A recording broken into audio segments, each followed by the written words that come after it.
하나님의 백성들이 그 유대교에서 하나님의 은혜로 기독교로 들어오신 분들이 이 고난을 당했어요. 이 고난이 뭐냐면, 유대교는 높여주는데 그리스도교, 예수님 믿는 사람은 박해를 시작하는 거예요. 그러니까 유대교는요, 자기 종교를 버리고 기독교로 오면은 가족까지 다 버릴 수밖에 없는 상황이에요. 그러니까 목숨 걸고 정말 주님의 은혜가 너무 귀해서 예수님을 받아들여서 믿음의 길을 걸어가는데, 아니 기독교만 박해라는 거예요, 로마 시대에. 그러니까 이 사람들이 흔들리기 시작해요. 아니 예수 믿고 구원받고 예수 믿고 행복하고 예수 믿고 잘 된 줄 알았는데 어떻게 이런 고난이 있나, 흔들리기 시작합니다. 그럴 때에 공교롭게도 유대교에 있었던 같이 그 유대교에서 믿었던 사람들이 자꾸 손짓하는 거야. 야, 기독교나 유대교나 똑같아. 와서 들어와서 같이 이렇게 하자. 어? 율법이 있는 거 다 마찬가지잖아. 하면서 이렇게 미혹을 하는 거예요. 그러니까 이 본문을 쓴 히브리서 기자는 아니다. 목숨 걸더라도 우리 바른 믿음을 가져야 된다. 유대교로 넘어가면 안 된다. 거기는 예수님이 없고 오직 기독교만 예수가 있다. 그러면서 이 히브리서를 쓴 저자는 구약의 유대교와 기독교를 비교하면서 예수님이 구약에 나오고 있는 그 어떤 인물보다, 그 어떤 천사보다도 위대한 분이라고 얘기하는 거예요. 그래서 변증을 하는, 변증. 지난 시간에는 얘기했잖아요. 천사, 유대교는 이 천사를 굉장히 높여요. 영적인 존재라 생각해요. 깨끗하고 거룩하고 하나님의 메시지를 전달하는 천사. 근데 지난 시간 얘기했잖아요. 기억나시는지 모르겠어요. 예수님은 하나님의 아들이라 일컫지만 천사 중에서 아들이라고 일컫는 사람은 없다는 거죠. 비교가 안 되고. 또 천사들은 하나님의 말씀을 전달하지만 예수님은 하나님 말씀 그 자체라는 거예요. 예수님은 영원하지만 천사는 피조물에 밖에 안 되고, 또 한 가지는 천사는 하나님께서 성도들을 섬기라고 세운 존재라는 거예요. 예수님의 비교가 안 된다는 거예요. 그러니까 고난이 있더라도 절대로 넘어가지 말라는 거예요. 여러분도 마찬가지입니다. 오직 예수님만 붙드는 여러분 되시길 바랍니다. 그래서 그 믿음 안에 든든히 서가야지. 내가 믿는 예수님이 얼마나 귀한 분인가. 예수님 믿다가 순교하신 분들이 많거든요. 많아요. 제가 아마 여러분들도 유튜브, 기독교 유튜브를 보면은 그 앞에 짤막하게 광고가 뜨는데, 그 광고 중에 하나가 아프리카에서 선교하신 어떤 여자 의료 선교하신 분이 있는데, 그분이 그래요. 그 아프리카에서 이게 아픈 사람들 약을 발라주면은 너무 신기하다는 거예요. 아니, 다른 데서 주는 약하고 당신하고 주는 약하고 똑같은데 어떻게 당신을 주는 약이 이렇게 잘 드느냐. 그래서 그분이 그래요. 선교사님이, 나는 당신들을 위해서 하나님께 기도하며 약을 발라준다. 나는 다른 거 모르겠고 내가 당신들을 위해서 울면서, 하나님 이 영혼을 불쌍히 여겨주셔서 이 약이 발랐을 때 주님의 만지심으로 회복되는 역사가 임할 수 있도록 그 약을 붙잡고 기도하며 내가 너희들한테 준다. 이 약 안에는 예수님의 나의 기도가 있다. 그분들이 그 약을 받고 그 소리를 듣고 예수님을 영접한다는 거예요. 참 놀랍죠. 같은 약이라도 기도하고 약을 바르는 것하고 그냥 다른 구호단체에서 주는 거하고 질적으로 틀리다는 거예요. 여러분, 신앙도 마찬가지죠. 같은 예수를 믿어도 내가 예수님을 어떻게 모시고 살고 내가 예수님에 대한 어떤 마음을 갖고 있느냐에 따라서 나의 신앙이 달라집니다. 같은 예수님은 봐도 내 삶의 주인으로 모시는 분과 내 삶에 힘들고 어려우면 나를 도와주시는 그 정도로 알고 예수를 믿는 사람은 질적으로 다른 신앙의 삶을 살아갑니다. 예수님을 위로자로 여기며 살아가는 사람들은 예수님은 얼마나 위로해 주시는지 몰라요. 그러니까 우리가 예수님을 잘 모시며 살아가는 여러분 되시길 바랍니다. 예수님 얼마나 귀하신 분인지 몰라요. 내 신앙의 초점은 예수님이 되어야 됩니다. 그런 과정 가운데 오늘은 이제 내용이 그거예요. 구약의 율법도 지키지 않으면 하나님 앞에, 그래서 보응이라고 하는데 대가를 받고 벌을 받듯이 하나님의 그 놀라운 예수 그리스도의 귀한 복음을 버리면 안 된다, 이렇게 얘기하는 거예요. 그 개념 속에서 이 말씀을 함께 봅시다. 1절 보니까 그러므로 우리는 들은 것에 더욱 유념함으로 우리가 흘러 떠내려가지 않도록 함이 마땅하다.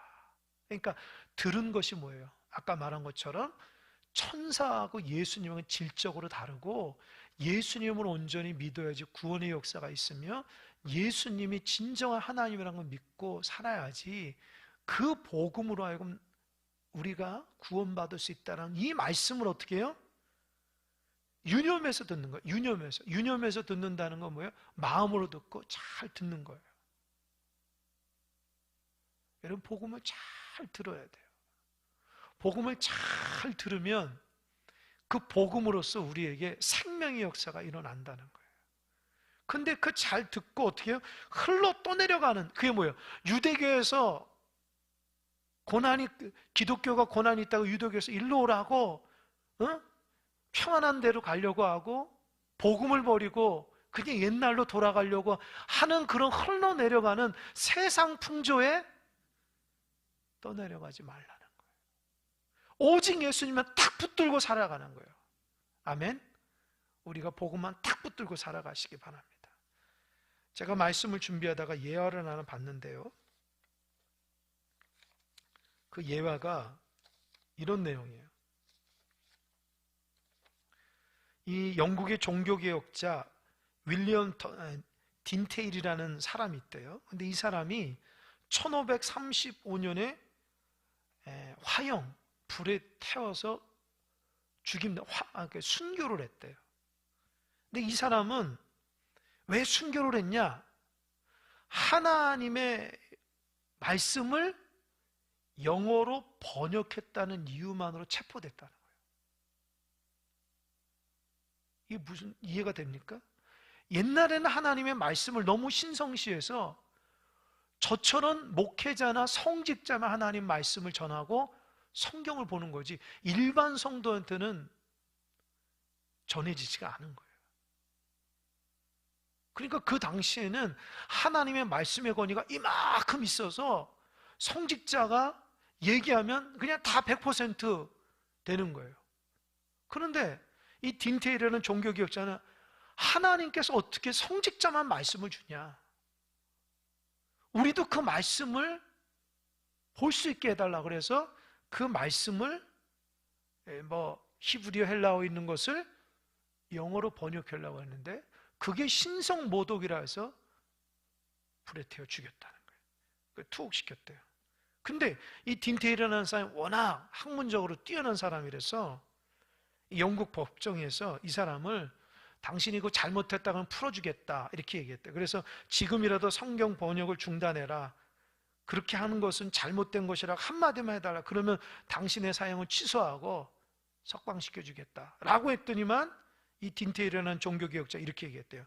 지금 내가 살고 죽는 것은 문제가 되지 않습니다. 오늘 저 밭에서 소를 몰고 있는 소년이 당신보다 성경 말씀을 더 많이 아는 날이 올 것입니다. 그것이 하나님의 뜻이라고 나는 믿습니다. 이해가 돼요? 딘테일은 성직자만 갖고 있는 성경이 왜 내 손에 없을까? 나도 그 성경을 날마다 보고 싶은데,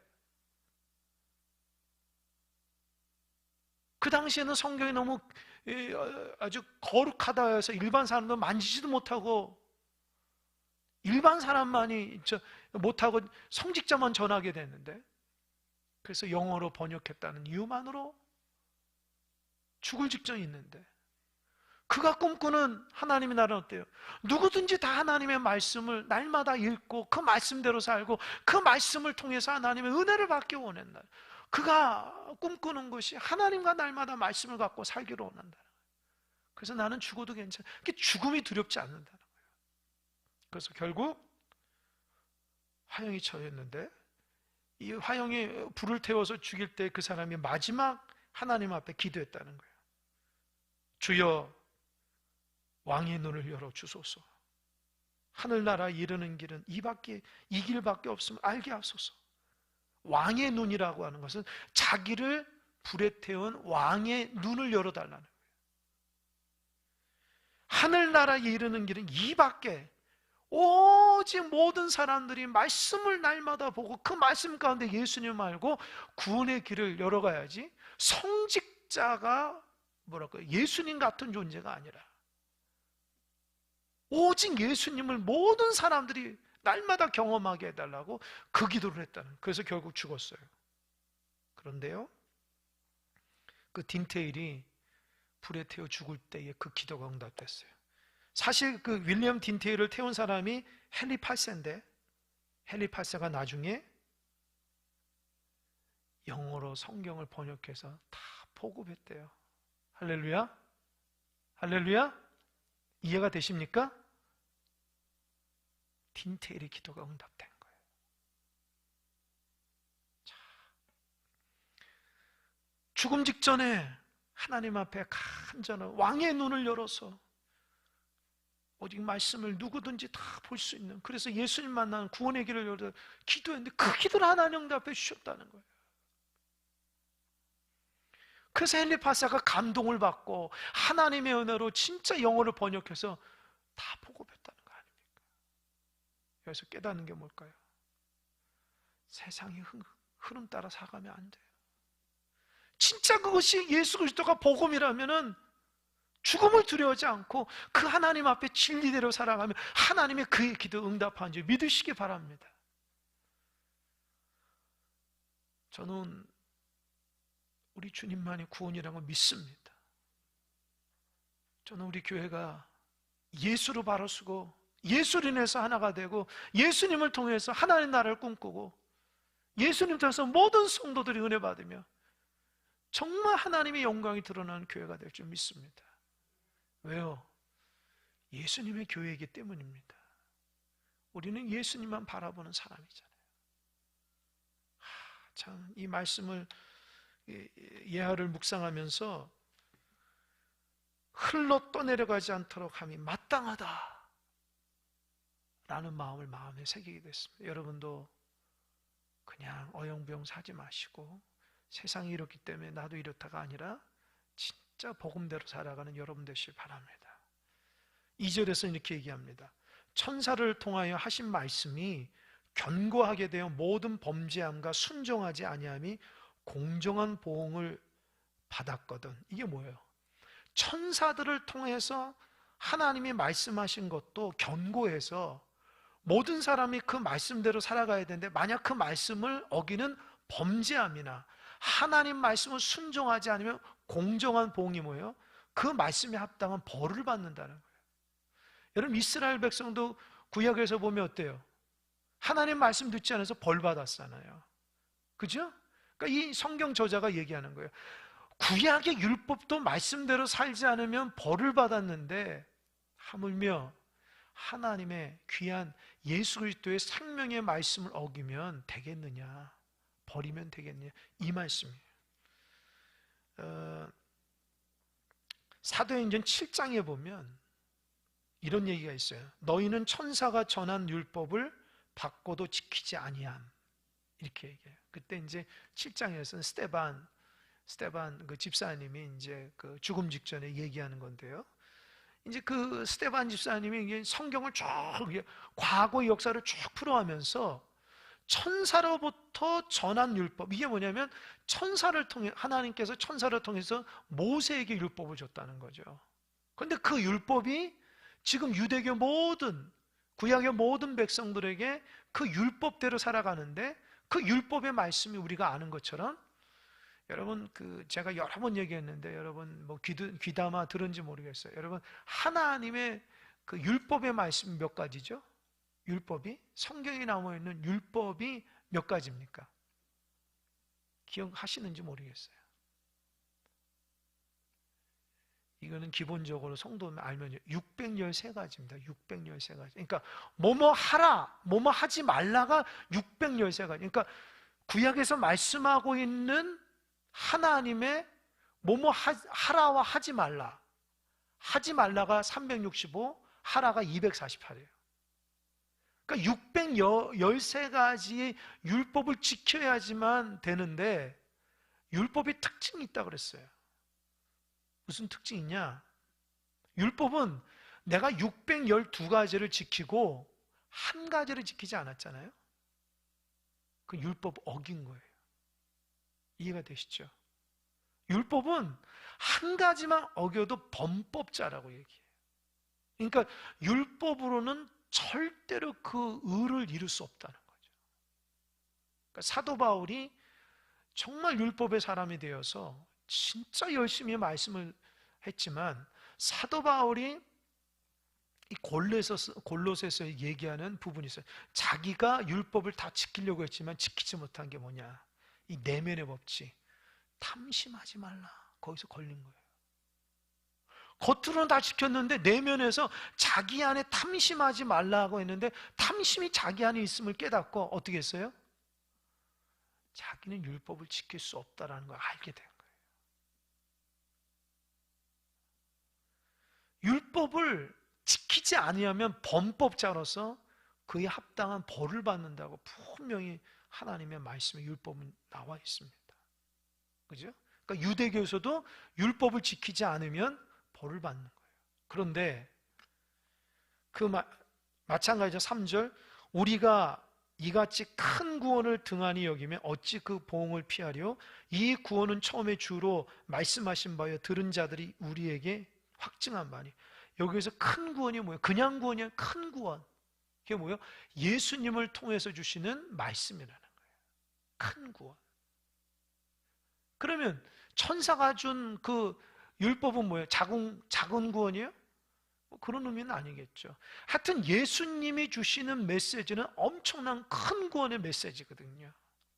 왜냐하면 우리가 예수 그리스도를 통해서 예수님을 믿으면 구원받는데, 여러분, 예수님이 이 땅에 오셔서 3년 반 동안 복음을 외쳤잖아요. 공생애하면서. 가장 먼저 말씀하신 게 뭐예요? 예수님이 기억나십니까? 공생애하면서 그 예수님이 요단강에서 세례 딱 받고 나와서 사람들에게 외친 거 기억나세요? 뭐라고 그랬어요? 몰라요? 회개하라, 천국이 가까웠다. 예수님 첫 마디가 회개하라는 거예요. 하나님 대신 예수님이 이 땅에 오셔서 첫 마디가 회개하라, 천국이 갔다 왔다는 거예요. 하나님 나라를 받으려면 회개해야 된다는 거예요. 굉장히 의미가 있어요. 회개가 뭐죠? 회개가 뭐예요? 여러분, 회개가 헬라어적으로 얘기하면 내가 잘못한 것을, 그러니까 예를 들어서 표현을 하자면 내가 원래 이렇게 가야 되는데 내가 옆으로 이렇게 갔어요. 그 회개가 뭘까요? 여기 이게 잘못된 것을 이렇게 꺾어서 가는 게 아니라 잘못된 것을 다시 와서 원점에서 시작하는 거예요. 이해가 되십니까? 이해가 됐어요? 그게 뭐냐면 회개는 돌이키는 거예요. 돌이키는 거. 그러니까 잘못된 것을 다시 원점으로 돌아서서 바른 길을 걸어가는 게 회개예요. 근데 우리는 회개할 때 어떻게 해요? 하나님 용서해 주세요. 한 번만 용서해 주시면 제가 잘할게요. 반복하잖아요. 그죠? 그 진정한 회개. 회개는 반복해서 짓는 게 아닙니다. 내가 그렇게 하지 않는 거예요. 이해되십니까? 회개는 돌이키는 거예요. 다시 원점에서 시작되는 거예요. 내가 그 일을 반복하지 않는 거예요. 그게 회개란 말이죠. 그러니까 우리가 회개의 삶을 산다는 것이 입으로만 잘못했습니다가 아니라 내 삶이 그렇게 살지 않도록 돌이키는 거예요. 그게 진정 회개라고요. 그래서 저는 어렸을 때에 어른들이 기도할 때 벌레만도 못한 인간인데 이렇게 얘기하잖아요.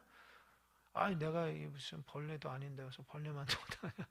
그 소리를 들으면서 별로 안 좋았어요. 그런데 그분들의 기도가 일리가 있고, 근데 한 가지는 어렸을 때 얘기하는 거예요. 왜 저분들은 말만 회개하고 삶은 안 고쳐지나. 어렸을 때는 청년 때도 그 생각. 사실 지금도 목회를 하고 있지만 내 삶을 보거나 우리 성도들의 모습 보면은 그럴 때가 많아요. 말은 분명히 회개한다고 하고 돌이킨다는데 날마다 같은 죄를 짓고 있거든요. 우리가. 사실 그게 진정한 회개가 아니에요. 진정한 회개는요, 달라지고 새로워지고 반복하면 안 되는 거예요. 그러니까 우리가 이같이 큰 구원을 등한히 여기면, 그 하나님의 복음을 귀하게 여기지 않고 고난 좀 피하려고 유대교로 다시 돌아가고 그 세상의 물결 따라서 흘러가는 것대로 살면, 등한히 하면 어찌 그 보응을 피할, 그 보응이 뭐예요? 하나님의 벌하심이에요. 벌을 피할 수 없다는 거예요. 예수님이 이 구원은 처음에 주로 말씀하신 거예요. 그러니까 아까 말한 것처럼 3년 6개월 동안 회개하라 천국이 가까웠다 하면서 수없이 주님께서 복음의 메시지를, 나를 믿는 자가 구원을 받는다. 나는 참 포도나무요, 내 아버지는 농부라. 가지가 내 안에 붙어 있어야지 열매를 맺고, 그죠? 온전히 예수님을 내 이름으로 기도하라. 그러면 구원받을 것이다. 그렇게 얘기하잖아요. 그리고 그 복음의 메시지를 듣고 부활하신 예수님을 듣고 초대교회 성도들은 다 부활의 메시지를 전하는 거예요. 부활의 증인으로서 그 얘기를 하는 거예요. 여러분, 예수님이 이 땅에 오셔서 복음을 전할 때에 율법하고 조금 다르게 전했어요. 이 마태복음 5장에 보면은 예수님이 율법을 들었으면서 그 율법에 맞춰서 예수님의 복음을 전해. 예를 든다면은 율법에서는 살인하지 말라. 우리 살인하지 말라 그렇게 하잖아요. 그 살인하면은 죄를 이제는 벌한다고 그랬거든요. 근데 예수님은 더 엄격해요. 예를 들어서 마태복음 5장 21절 보면 형제에게 노하는 자마다 심판을 받게 된다고. 얘는 노하는 자마다 심판을 받는다는 예수님이. 또 형제에게 이 라가라는 말이 비속어를 얘기해. 비속어라고 얘기하는 것은 그렇게 라가 무슨 뭐 바보 예를 들어서 우리 새끼라고 합시다. 그런 것을 쓰면 공에 잡히게 되고, 또 그냥 미련한 놈 말하고 하면 지옥불에 들어간다는 거예요. 그러니까 하나님의 기준이, 예수님의 기준이 더 엄격하다는 거예요. 그러니까 그게 뭐예요? 율법은 주로 행위적인 부분이지만 예수님의 예수님의 복음의 메시지는 내면적이면 내면적인 거. 내면적. 이해되십니까? 내가 그 사람을 살인하지 않았지만 미움이 싹 터서 그 사람을 살인하게 되면 그 미움으로부터 하나님 죄를 묻는다는 거예요, 예수님. 그러니까 미우니까 노하고 라가라고 하고 미련한 놈이기 때문에 그것들을 살인하는 거고 똑같이 주님은 취한다라는 거예요. 여러분, 여기에서 벗어날 사람 있어요? 아무도 없다고요. 여러분, 이제껏 살면서 화 한 번 안 낸 사람 있어요? 상대방에게? 경우의 차이가 있지만 다 내잖아요. 속으로 욕하지 않은 사람이 어디 있어요? 미련한 놈이라고 얘기하지 않은 사람이 어디 있어요? 그러니까 예수님의 복음의 기준으로 해도 우리는 다 하자가 있는 사람들이에요. 그러니까 율법보다도 더 강하게 말씀하는 것이 예수님의 복음입니다.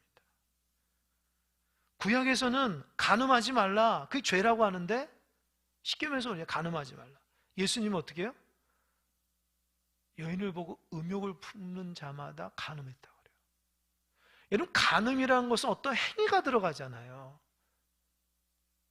우리 일반 법에서도 어떤 행위, 간음하기 위해 행위를, 어떤 그 행위를 했을 때에 죄를 지어야지, 내가 저 여인에 대해서 마음속에 음욕을 품는다고 뭐 죄입니까? 자유잖아. 그런데 예수님은 우리에게 음욕을 품는 자마다 간음죄하고 똑같이 치부하는 거예요.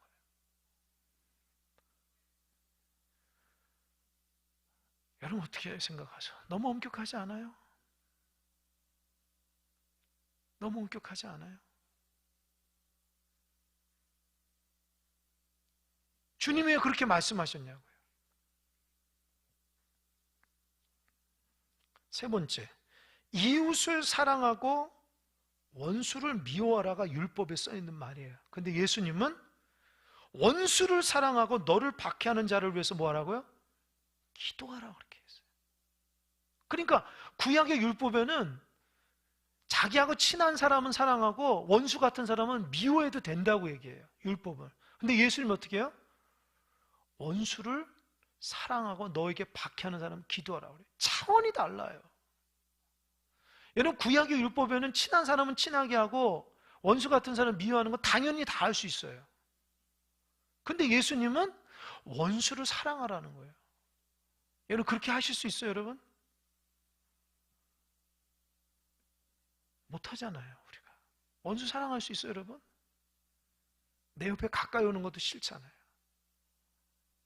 이게 우리의 모습 아닙니까? 그런데도 예수님은 원수를 사랑하고 너에게 박해하고 너에게 심한 말하고 너에게 욕하는 사람을 위해서 기도해 주라는 거예요. 그게 예수님의 복음입니다. 여러분 그렇게 살아가고 있습니까? 어떠세요, 여러분? 친한 사람만 친하고 미워하는 사람은 실컷 미워하고 그것이 당연하다고 생각하지는 않으세요? 이게 예수님의 복음이 오히려 율법보다 더 엄격해요. 그러니까 예수님은 계속 강조하는 게 뭐예요? 너가 마음을 다하고 성품을 다하고 내면을 굉장히 강조한다는 거예요. 그러니까 율법에서는 어떤 행위적으로 드러나는 것들 중심이었다면 예수님은 더 엄격하게 네 내면이에요. 너 말은 그렇게 하지만 속은 아니잖아. 네 속이 변화되고 너 속이 새롭게, 그래서 거듭남이라는 단어가 그렇게 나오는 거예요.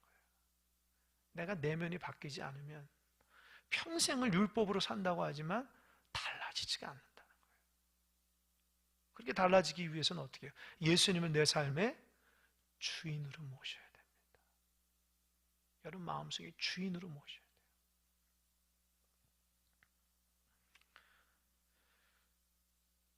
참 이렇게 산다는 게 쉽지 않아요. 그래서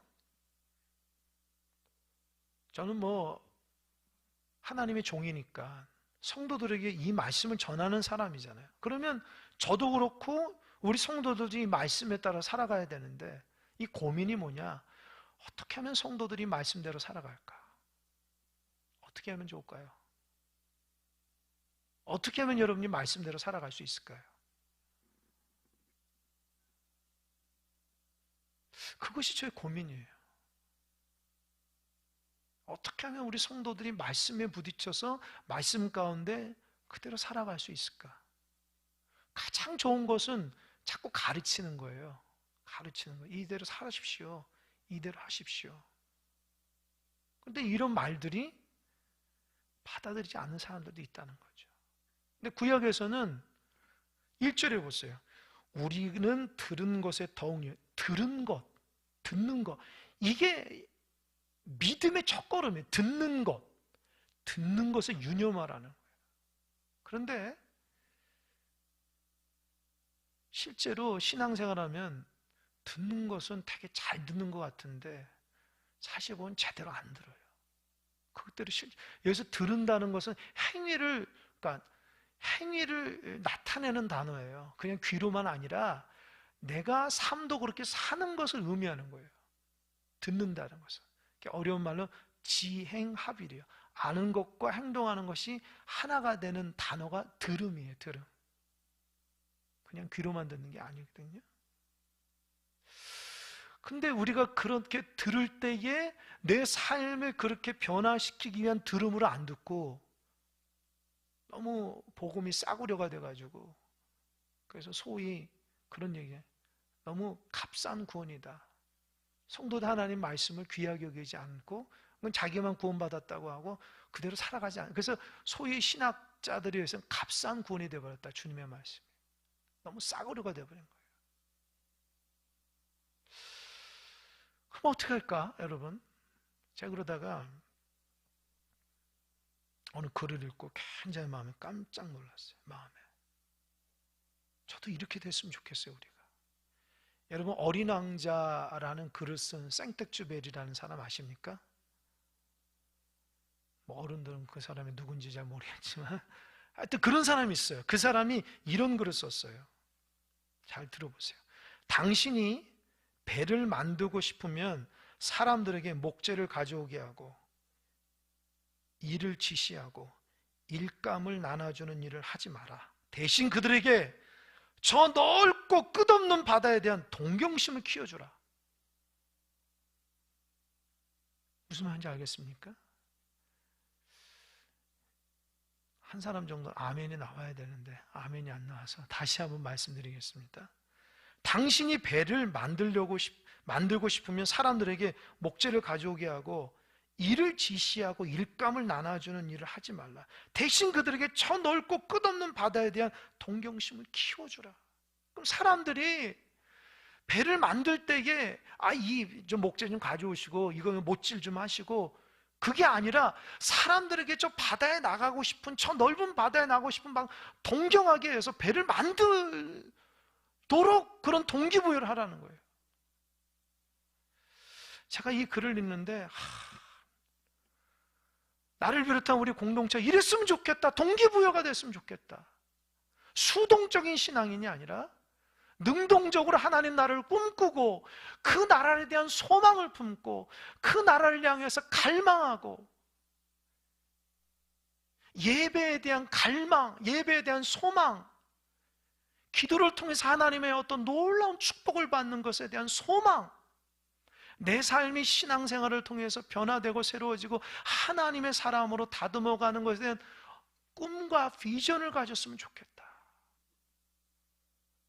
그래서 제가 그 글을 읽고 이번 주부터 기도가 이렇게 기도하고 있어요. 하나님, 우리 성도들이 복음에 대한 큰 꿈과 비전을 갖게 해달라고.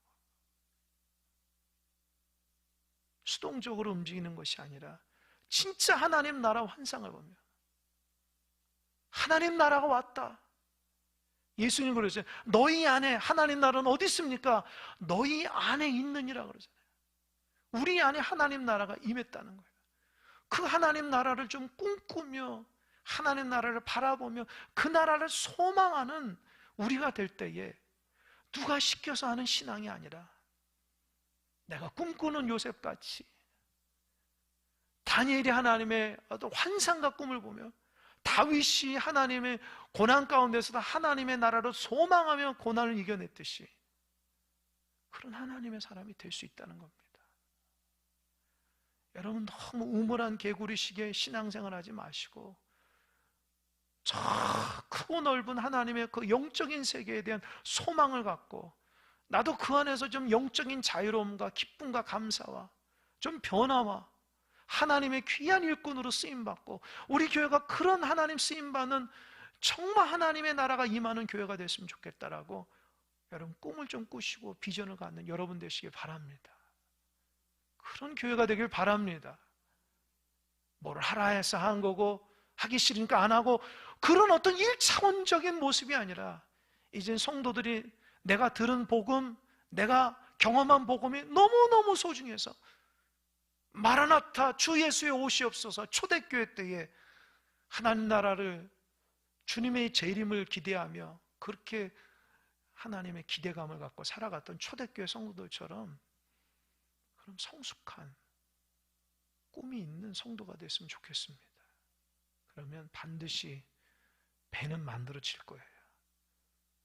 스스로 은혜 받은 사람들이 목재를 가져올 것이고 망치를 들고 와서 목사님 저기 좀 나가야 되지 않습니까? 그런 꿈과 비전을 오히려 목회자인 저에게 선한 영향력으로 끼치지 않을까 그런 생각을 해봅니다. 제가 그래서 그 단어를, 이 문장을 통해서 제가 마음에 감동받아가지고 제가 체크해놨어요. 마지막으로 4절, 하나님도 표적들과 기사들과 여러 가지 능력감이 자기의 뜻을 따라 성령이 나누어 주신 것으로 그들과 함께 증언하셨느니라. 보세요. 예수님이 복음을 전하고 예수님의 복음을 들은 부활의 증인들이 나가서 복음을 전하고 또 하나님이 그 복음을 전하는 예수님과 부활의 증인에게 기적을 베풀어 줬다는 거예요. 여러분, 구원의 메시지를 전하는데 병든 자가 치유되는 건 뭐예요? 하나님이 거기서 함께 한다는 거예요. 아멘. 예배 시간에 하나님 말씀을 들을 때 여러분이 감동이 임하는 것은 하나님이 이곳에 함께 한다는 거예요. 아멘. 내가 하나님 앞에 소망을 품고 기도할 때에 하나님이 응답하신 것은 예수님에 대한 꿈을 꾸고 예수님 중심을 살겠다고 했을 때 그 예수님의 복음이 맞다라는 것을 하나님이 표적을 보여주신다는 거예요. 제가 이 말씀을 듣고 깨달았어요. 우리 교회도 복음을 전할 때에 모든 성도들이 복음 안에 아멘할 때에 교회 안에서 예수님이 더 커지고 예수님의 역사가 더 커지고 예수님의 꿈이 이루어지는 교회가 됐으면 좋겠다. 여러분, 그런 교회가 돼야 돼요. 예수님 중심으로 복음을 전하고 예수님 중심으로 말하고 예수님 중심으로 일하고 예수님 중심으로 기도하면 어찌 하나님께서 표적과 기적과 은사를 안 주겠냐는 거예요. 예수님이 정답인데 모든 성도들이 예수님 중심으로 섬기고 예수님 중심으로 말하고 예수님 중심으로 예배하면 어찌 하나님이 그 예수님 중심의 기적과 표적을 안 주실까요? 무슨 능력자가 있어서가 아니에요. 오늘 본문의 말씀은 복음 가운데 능력이 있다는, 하나님 그런 능력을 주신다는 거예요. 병든 자가 있잖아요. 병든 자에게 손을 얹은즉 그 사람이 치유받을 거 하는 건 예수의 이름으로 기도하는 자에게, 그 사람의 능력이 아니라. 사도 바울이 고린도에 가서 복음을 전해 그들이 교회를 세운 것은 사도 바울의 능력이 아니라 복음을 전했기 때문에, 예수님의 말씀을 전했기 때문에 그 예수님의 복음으로 교회가 세워졌다는 거예요. 그 음란한 사람들이, 그 세상적인 사람들이 예수의 사람이 된 건 왜일까요? 복음을 전해서 그럽니다. 예수님의 말씀을 전했기 때문입니다. 여러분, 사람이 안 변할까요? 변하죠. 예수님의 복음 안에 변하는 것이 다른 것을 변하는 게 아니니까요. 그래서 여러분들도 복음을 자꾸 받아들이십시오. 예수님을 받아들여야지 내 삶 가운데 예수의 기적과 예수의 능력과 예수의 역사가 일어나서 모든 것을 이길 수 있는 겁니다. 하나님도 표적들과 기사들과 여러 가지 능력감이 자기 뜻을 따라 성령이 나눠주신 것으로 그들과 함께 증언한다. 그들과 함께, 복음을 전하는 그들과, 예수님의 말하고 예수님이 기도하고 예수님 꿈꾸는 그들과 함께 증언하시다. 여러분, 우리 교회가 예수의 공동체가 되길 바랍니다.